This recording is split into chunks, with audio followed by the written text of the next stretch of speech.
Tapi sebelumnya gue mau ingetin sebelum kita mulai, kita sebelum siaran ini semuanya sudah menjalani protokol kesehatan yang sangat ketat. Semuanya harus udah divaksin yang siaran maupun yang tim yang bertugas di belakangnya dan juga semuanya sudah di Vaksinnya 2 kali dong. Nggak divaksin nggak masuk DPI. Nah iya benar, udah nggak Simple. boleh sekarang. Mau panditnya, mau tim produksinya kalau nggak divaksin nggak boleh datang ke gedung 2 ini. kali juga. 2 kali, semua udah 2 Bahkan kali. kita menuju 3 kali. Ada yang udah 4 kali. Gue mau ketiga kali. Udah 3 kali. Itu jadi semuanya sudah menjalani protokol kesehatan yang ketat. Makanya sekarang kita berani lepas masker hanya untuk kepentingan syuting. Nanti begitu lepas syuting pakai masker lagi. lagi. Oke. Nah sekarang udah pakai baju. Ini baju yang udah rame seharian ini, gambar Ozil di mana-mana. Tapi ini gimana? Posisi Ozil ada di mana nih di formasi Rans? Ini baju Fenerbahce home ya, harganya 500.000 waktu itu. Apa jadi jualan? Apa jadi jualan baju ya? Kita tahu Mesut Ozil adalah salah satu pemain dengan nomor 10 yang salah satu yang klasikal nomor 10, playmaker. Legend Arsenal. Legend Itu Arsenal. bayaran termahal Arsenal. Salah satu pemain yang pernah singgah di Real Madrid juga bagus banget. Posisinya yang cocok adalah menurut saya di formasi 1-4-2-3-1 tepat di belakang striker. Cocok dong berarti di belakangnya Eloko tuh. Huh? Gimana? Gimana kok cocok ya Ozil ya di belakang Eloko? Dia yang jawab, bukan gue. Bukan gue yang jawab. Samaan bajunya. Gimana nih? Samaan bajunya. Tapi gimana kalau dia datang ke Indonesia bakal diajak ke Celebrities FC gimana coach Iya. Gue kan nggak Lu terlibat bakal dalam kata-katain ini. dia dong. Lu kurang Gua ajar sih nggak cuman- tahu gaji buta gitu Gue loh. harap Raffi nonton ini. Wah, kolaborasi dong. Raffi, kalau seandainya nggak berhasil, seandainya minimal dia suruh datang dulu lah. Ya. Terus ajak main di SFC mau gue kolongin. Gila Ozil ditantangin mau dinaktek Serius? sama coach Justin. Kita Serius lihat. gue kolongin. Itu dia. Kan gue nggak perlu WhatsApp Raffi kan. Nggak perlu. Nggak ya. perlu. Udah Ntar ketemu. Raffi ya semoga ada yang teman-temannya lingkarannya Raffi nonton. Enggak, Tolong diundang, suruh main satu match hura-hura. SFC tahu sendiri kan hura-hura. Jadi ya ntar gue datang. Jangan pasang gue satu tim sama Ozil. Itu ya Raffi mungkin kalau nonton mungkin Raffi diem-diem juga suka nontonin Just Talk juga. Ini bisa ditanya apakah Ozil, jadi benar Ozil akan ke Indonesia? Itu ya jawaban membisu Bes. Gue artinya- bilang dia akan datang. Akan Ya datang. Bes nggak berani ngomong. Iya, iya. Nggak tahu cemen kan. Tapi nggak tahu keras Dia- apa enggak. Makanya- Bes itu cuma jago di belakang handphone. Netizen warrior. sama belakangan lagi jago main game dia. Posting-posting.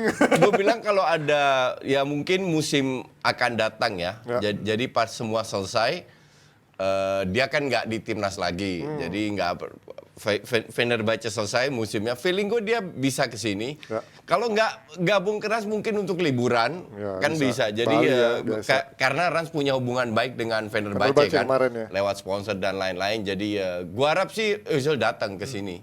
Tapi yang pasti siapapun yang datang musim depan di Liga 1 itu harapannya adalah apalagi dia pemain asing itu bisa menambah kualitas. Nah, dan bukan mentalitas. mengurangin. Benar. Karena anak-anak muda Indonesia, pemain Indonesia butuh inspirasi, butuh ngelihat, oh ini loh kualitas dunia dan akhirnya mereka bisa meniru cara kerjanya, profesionalismenya dan juga skill mungkin 11-12. Kalau ngomongin soal kualitas, kita langsung masuk ke seri di mana kualitas seorang tim yang memang punya kualitas menghadapi AS Roma yang sudah lebih unggul bolak-balik pada akhirnya ujung-ujungnya Juve. Kalau ngomong ini apakah benar mentalitas juara, faktor pelatih atau faktor kualitas pemain? Semoga Harpa nggak nonton ini. Kasihan. Slogannya Juve itu adalah Fino alla fine, artinya until the end. Jadi Alah slogan Slogan. rank 5 aja pakai slogan Itu lu. motor juga ada tuh Vino Iya. Kenapa dari Juve mental? paling nggak mereka bisa kembali karena 2 gol itu kan nggak gampang. Ketinggalan 2 gol biasanya tim tuh udah down, udah ini. Tetapi berhasil dapatkan momentum untuk cetak 3-2. Menurut gua titik baliknya adalah ketika 3-2 itu. Oke. Itu adalah momentum. Kalau misalnya kita yang pelatih mungkin coach, ketika skor 3-2 mungkin kita akan coba memperlambat tempo, bikin pelanggaran, gimana caranya mereka kehilangan momentum. Tapi Juventus momentumnya tadi malam 6 menit, 7 menit itu 3 gol. Ini yang nggak bisa dilakukan oleh Mourinho tadi malam dan ini bisa membuktikan bahwa mungkin udah habis tajinya sebagai pelatih, nggak bisa mengamankan Kemenangan, skor keunggulan. dengan 2-3. Padahal dia bapak ini loh, bapak parkir bus dunia kayaknya. Gini ya, kalau gue bilang perubahan itu terjadi pada saat Arthur. di menit 63 Arthur sama Yes, Morata masuk. Morata masuk. Oke, Dan jadi itu berubah. penting sekali karena Dia gantiin si Moiskin sama Bentancur. Moiskin kan Morata. Dia gantiin Bentancur dan kita tahu semua Bentancur kayak apa mainnya. Ya. Makanya gue bingung sama Allegri ini. Lu punya di tengah itu lu nggak punya banyak kreativitas. Oke? McKennie enggak, Locatelli enggak, apalagi Bentancur. Ya. Sementara lu beli Arthur dengan harga mahal, kenapa lu nggak gunakan dia sebagai pemain Kreatif. yang bisa obrak-abrik Belakang pertahanan striker lawan ya, lah. free roll. Dan Morata, sejelek-jeleknya Morata masih 2 level di atas Moise Kean. Iya. Oke? Iya. Morata itu untuk gue striker biasa Biasa, aja. iya. Butuh Tapi- terlalu banyak peluang untuk bisa cetak gol. Tapi etos kerjanya Bagus. dan pengalamannya masih jauh lebih bagus daripada Moise Kean. Kembali lagi lu ketemu Roma ini kan ibarat nggak jelek-jelek amat, tapi terlalu jelek untuk 4 besar, ya kan? Makanya gue berani taruhan sama Arpa.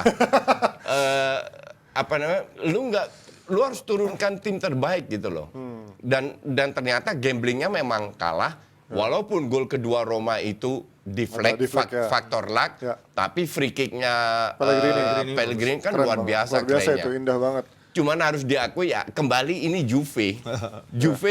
Mentalnya luar, dan itu bukan karena Allegri, karena Chiellini lah pemain di samping lapangan, tapi Juve memang punya mental itu. Gue rasa Bes juga sepakat Juve nggak bakalan juara tahun ini. Nah, Ya itu kan? itu pasti ya. Ya Kalau kita juara, mohon maaf coach, Juve bakal juara, mungkin, tapi kecil. Coppa Italia. Super Coppa. Ah! Hari Kamis. gue bahas Liga kan. Nggak, tapi kalau kita ngomongin soal Roma yang sudah unggul, dikejar-kejar, akhirnya kalah dan juga akhirnya penalti nggak masuk. Akhirnya Mourinho hakim keselnya ngeluarin statement yang udah mulai ngejelekin pemainnya sendiri, Ya, padahal baru 6 ini bulan. yang bahaya dari seorang Mourinho 6 ya. bulan loh, padahal baru. Kadang-kadang statementnya itu nggak di Chelsea, nggak di MU, itu kontraproduktif. Bukannya ngangkat, iya, tapi iya. malah bikin down. Ini yang bahayanya nih, takutnya karena dia adalah legend di Italia, dia jago bersama Inter, treble. Takutnya nanti orang-orang Roma merasa kayak, wah dikecilin kita nih.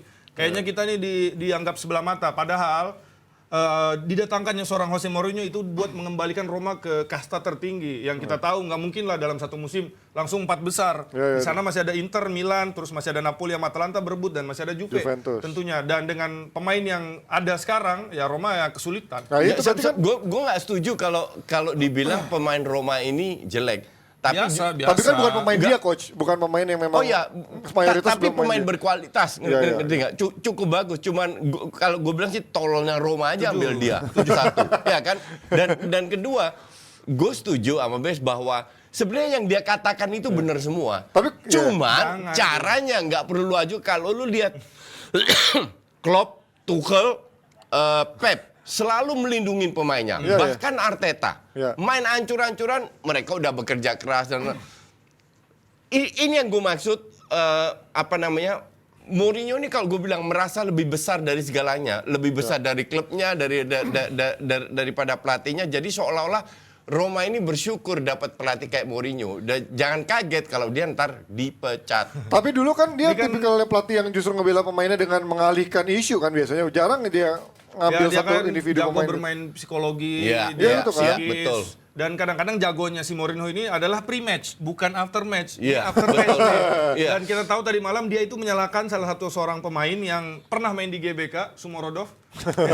Salah satu talent Iya, yang itu pernah ada aneh di sih, sini lagian. dan sekarang dia ada di sana, dan dia bilang ketika gol 3-2 dia masukin Sumorodov dan semuanya berganti, nggak bawa kontribusi sama sekali. Dan bayangkan kalau misalnya pemain ini ngambil hati, jadi dia nggak semangat, dan itu menurut gua kurang tepat lah dilakukan. Ya lagian Samurodov belum pantas lah main di Serie A dan juga di kelasnya lawan Juventus. Nah, sedikit tadi ada bahas Morata, mumpung Luis Milla kan juga lagi banyak dibahas nih. Gue pernah nanya ke Luis Milla, kenapa timnas Spanyol itu gagal di Euro? Dia bilang karena strikernya Morata.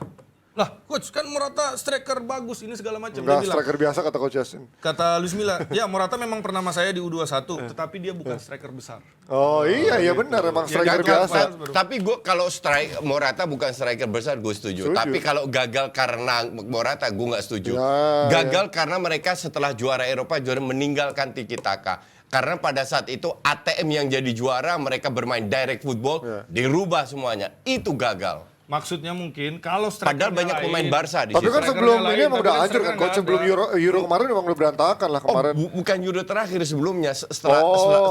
setelah juara itu kan mereka Oh iya gagal iya total, iya. kan? Udah ganti 2016. pelatih kan. Iya, padahal itu masih banyak pemain Barca main di situ. Nah ini kalau kita ngomongin tapi sisi Juventus kebobolan juga 3 itu kan bukan suatu Enggak, hal kalau yang kita bagus bahas sebenarnya kan. kebobolan Juventus adalah gol pertama itu adalah dari sisi corner, Ya, bola mati, Tami, ya sendirian emang sulit. Terus kedua adalah deflected. Deflect. Tetapi kita nggak bisa bilang itu hoki Romanya. Itu kenapa dia bisa syuting? Berarti gelandangnya pasif, Ya. dia nggak nutup. Kenapa Dia bisa? nutup, justru dia nutup makanya di flag. Kenapa sampai deflect? Berarti kan nggak sempurna nutup. Nggak, Kalau dia sempurna pasti akan mantul. Koordinasinya nggak bagus. lah, itu kalau gue bilang, Iyalah. lu nggak bisa bicara apa namanya nutupnya nggak sempurna, beda 2-3 senti apa.